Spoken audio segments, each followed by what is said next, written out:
You're listening to the Recovered Life Show, the show that helps people in recovery live their best recovered lives. And here is your host, Damon Frank. And welcome back to the Recovered Life Show. I am thrilled to be joined today by Jessica Duenas, and thrilled to have you back on the show, Jessica. We always have a good time every time we talk recovery. Yeah, thank you so much for having me. You know what? Very interesting topic today. We were talking about this offline, and I know you've done a lot of interviews on this lately. And it's all about the sober experience in diverse communities. Because I think, when we were talking, we kind of take for granted a lot of times that this recovery system's set up, right? And people can go through a detox or rehab. And I know that that was your experience. You went through this, but a lot of times we don't talk about what actually happens, the experience that people have in diverse communities have to getting into recovery and getting sober. And it's different, right? It's different than the average person that might go through that system. Absolutely. Absolutely. For me, it's a really important topic to speak about. I just think that when we are asking people to be incredibly vulnerable and do a lot of digging and self work, it's important to see themselves represented in the spaces that they're being asked to do this really scary, brave work in. And so I always like to talk about being a person of color, being an Afro Latina, being a Black Latina, because I think it is really important for there to be some recognition about, obviously, there's a lot that runs very similarly in the human experience of what addiction is and alcoholism is. But at the same time, there's certain nuances that are very specific to different communities of color that I think it is really important just to talk about, so that someone who's listening to this today who might be identifying as an African American, Latino, Asian, whatever, like, you realize you're not alone in this recovery struggle, and that, we see you. Yeah, absolutely. And we were talking, we were talking about this, and what was interesting, Jessica, is that, I didn't really even think about this because we were just talking about statistically, right? Just statistically, if maybe you're a woman and you're African American, you're also Latina or whatever, representation wise, that's not going to be as great no matter where you go, right? Right. Unless it's just in your community. But there's all these different cultural nuances in the actual process. And I love what you said is like, look, at the end of the day, everybody is suffering from addiction. That's the common denominator, obviously, and that everybody wants to rally around the person getting well. But there are these little cultural nuances, and we were talking about just different communities, what they will accept and what they won't accept necessarily with somebody who's coming in and getting sober. I'd love to kind of talk about some of those differences, some of the differences that you experienced when you were going through your recovery process. I know it was at a very turbulent time, and race and ethnicity was really at was really at the top of all the headlines when you were getting sober. How did that affect you? Yeah. So one of the times that I was in treatment, I was in treatment a few times, but one of the times that I was in treatment was in the middle of the protests surrounding the injustice with regard to Breonna Taylor's murder. And I was in a treatment facility. And like you said, right, representation wise, numbers wise, there weren't too many people in that facility who looked like me. And this was a residential space.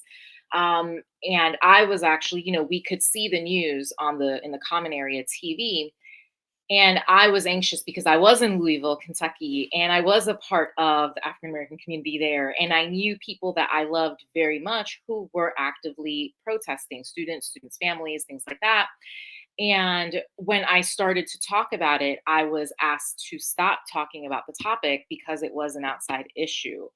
And to me, it wasn't an outside issue. And that's one of the key things, right? That when we are folks in different communities, that sometimes things having to do with race and ethnicity, they're just not an outside issue because you can't remove your skin color, right? Like, your skin color is what it is. You can't remove the fact that maybe your parents are immigrants. Certain things are a part of who you are, and it's automatically seen the first thing before you can say or do anything. So for me, something that is tied to how I look, it's not an outside issue. So, and it does affect my state of mental health, which is directly tied to, am I drinking or not? Because my drinking is a symptom of everything else that I have going on with me. So that can be really hard and can be a barrier for a person of color, a Black person, Indigenous person of color, trying to seek help in a space that is predominantly white if they're told that it's an outside issue, what they're dealing with. I love that. And I know you kind of one of that word outside issue, Jessica, a lot comes from the 12 step group, right? Sure. And as great as 12 step is, and we talk about this a lot here on the Recovered Life Show, as great as 12 step is, sometimes it's dated, right? And I've even heard, I've worked with people in recovery who say, hey, look, most of the book is white males, right? It's a perspective of white males, kind of the Judeo-Christian view. And it is, and I think it's perfect the way it is. And no one's really arguing the impact that had.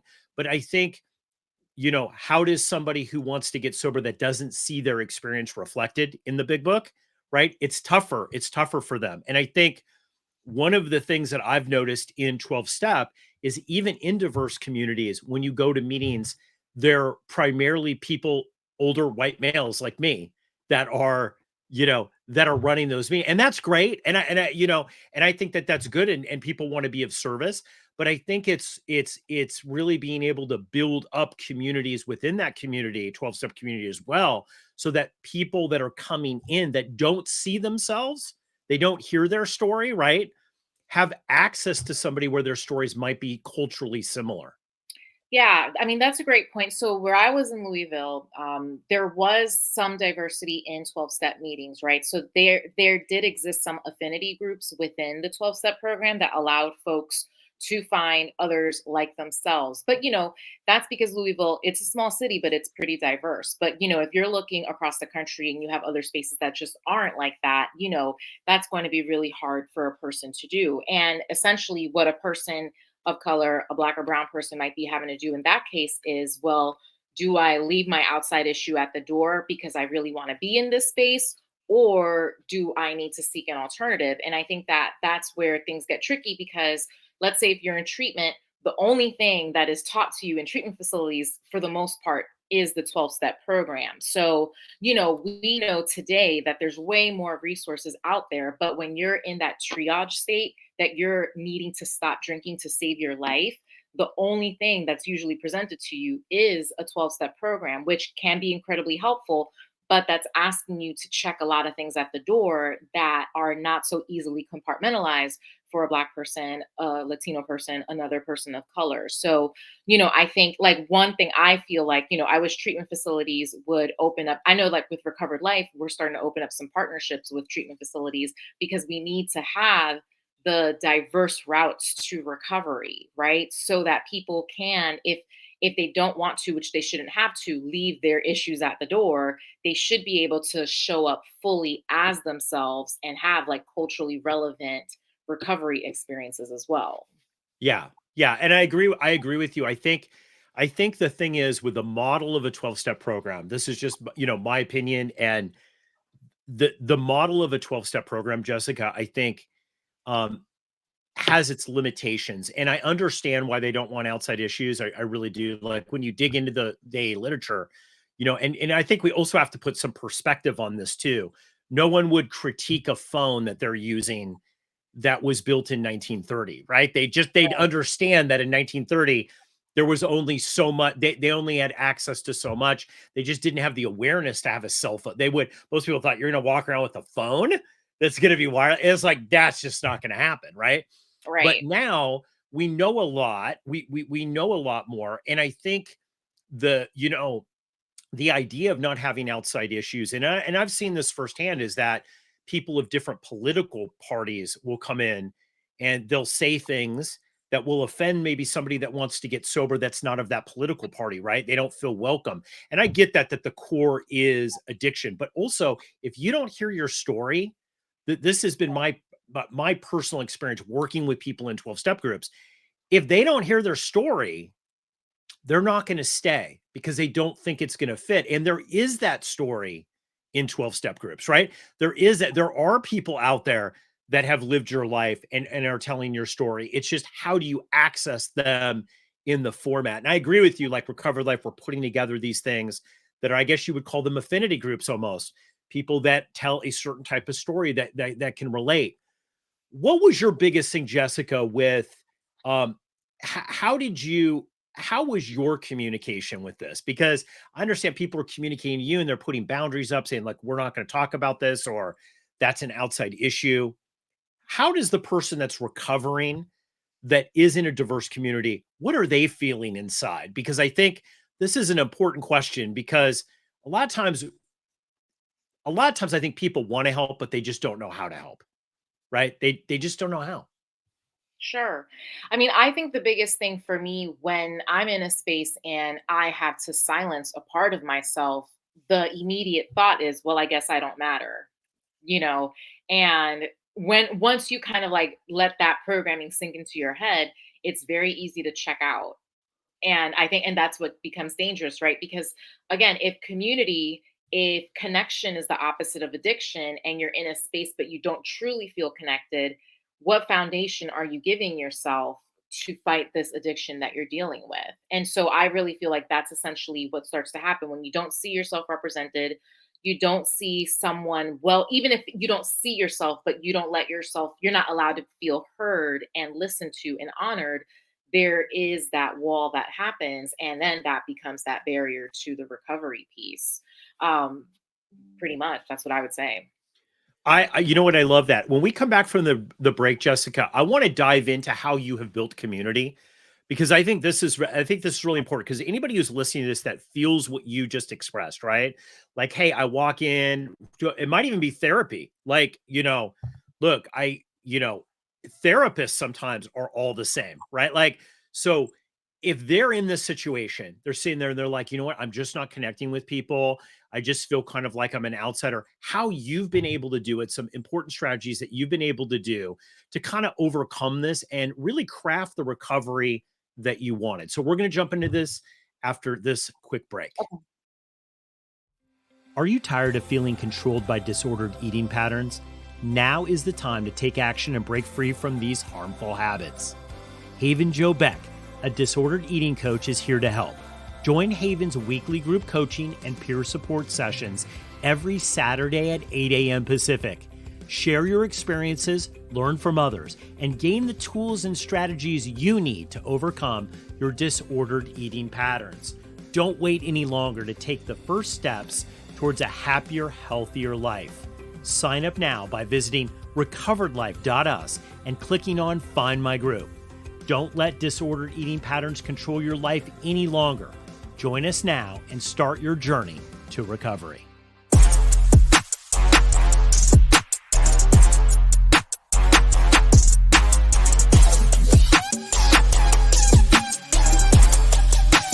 You're listening to the Recovered Life Show. And we're back. We're talking with Jessica Dueñas about the sober experience in diverse communities. Before we went to the break, Jessica, we were really talking about how you've been able to craft this amazing recovery and how you went through that system that maybe you didn't necessarily definitely identify with, but took the parts that work for you and then crafted something amazing. And I think what everybody wants to know is how did you do that? Yeah, it's a great question. So, I mean, first of all, one big part of it for me was the other kind of issue that happens in our communities, right? Is what we're raised up with. And what we're raised up with is this concept of we're not talking about mental health, we're not talking about addiction. Like, sure, when somebody might experience a crisis or we lose a loved one because of their excessive alcohol use or other substances, then we can say, man, if only so and so had just stopped, or if only, they had gotten the help that they needed. But what happens is all the time that they were struggling, we didn't have the conversation. So we didn't create awareness, one, and then B, we didn't create an environment that was safe for the person struggling to actually come out and say, hey, I actually am needing help. I'm struggling with this. So basically, that's kind of like where I start, which is I decide to go against the stigma and speak openly about having had my issues with alcoholism and addiction to alcohol. And then second, work on creating that nurturing safe space for others where they know there's no judgment coming from me, but we are talking about like what are the solutions and what are the action steps that we need to take to move forward. So when I first finally got a handle on being alcohol free, my sobriety date is November 28th of 2020. That was the first big thing, that speaking out and speaking openly about it. That allowed people to reach out to me, and also me reach out to people who I knew were going through the similar thing or had gone through the similar thing. So this included people in 12-step programs. This also included me using the internet to find folks who looked like me who were going through a similar thing. So that allowed me to kind of have a nice diverse set of people that I can go to with regard to my issues with alcohol.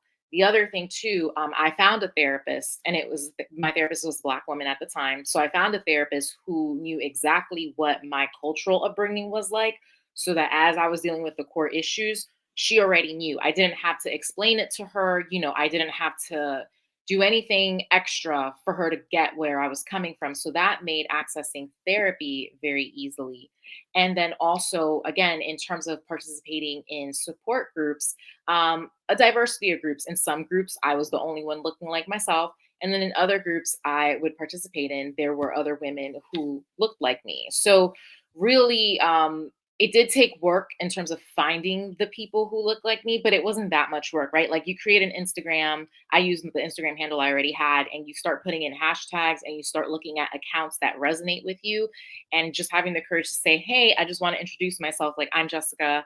I've been sober for this much time, etc. It's definitely different than just walking into a room and introducing yourself as an alcoholic.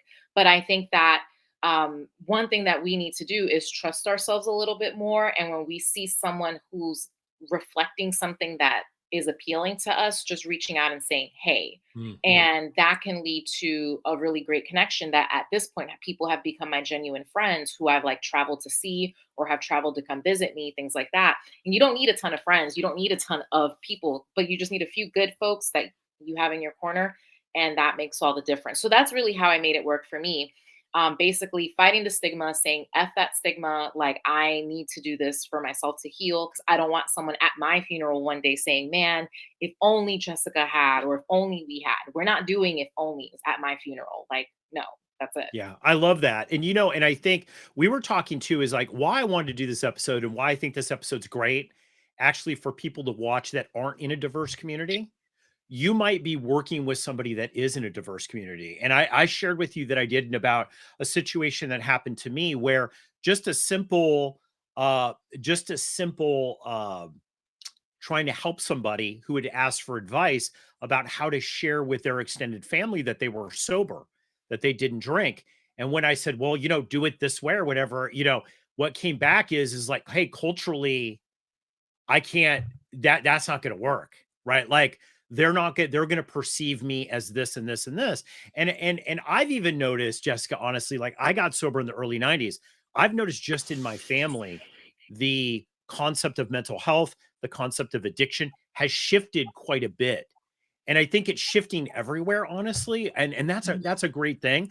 But isn't it also how you're helping people too that might be in a diverse community about how they can communicate with other people? I think it's great if you're in the service side of recovery to understand what might be different about that diverse community in the communication with their family.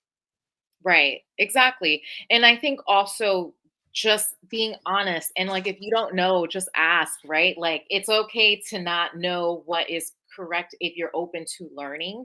And so I think like that's the other really important part, like not making these huge assumptions about people just because they might look a certain way, but having the conversation, talking to them about it and asking clarifying questions. I think that that's really incredibly powerful. And that is how people in the service field around people with addiction can be helpful if they don't come from diverse communities. Just ask. Yeah, and I don't think you have to come from a diverse community to be of service and help, Exactly. right? Exactly. Like that's the other thing too. I think the blending of all of this makes it really great, honestly. It makes everybody's recovery experience great, and that's what I love about this. So, Jessica, I have to ask you here, as far as you reaching out and building up these kind of affinity groups of people that were like you, have you found that to be difficult? Because I know right now there's a big move away from people loving 12 steps, but doing other things like recovered life. Maybe they want to focus on an area of addiction, and maybe have that outside conversation. Some of the tips that you did, I know you're talking about using the internet, connecting with people, and I know you're coaching, right? You're Yeah. actually also coaching in that group too. Can you tell us a little bit of experience about what that's like in your coaching? Like what makes that different or how you put that together? In terms of like suggestions or like what we come up with when I'm working with the client to help them with Yeah, their recovery goals. Yeah. absolutely. Like just a little snapshot about what that coaching looks like on your side, because I think there's a lot of people that maybe are in a 12-step program or they're going to therapy and they don't feel that they're, maybe because they're in a diverse community, they're getting help. Maybe they're sober, but they don't really feel that they're connecting on a level about certain key issues that are relevant to that. How does coaching help them on that?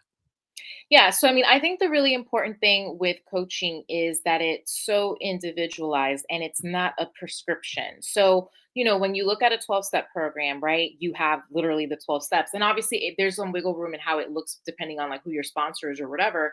But ultimately, you have like the one formula and the solution. And the thing with coaching is that it's not about this one specific solution.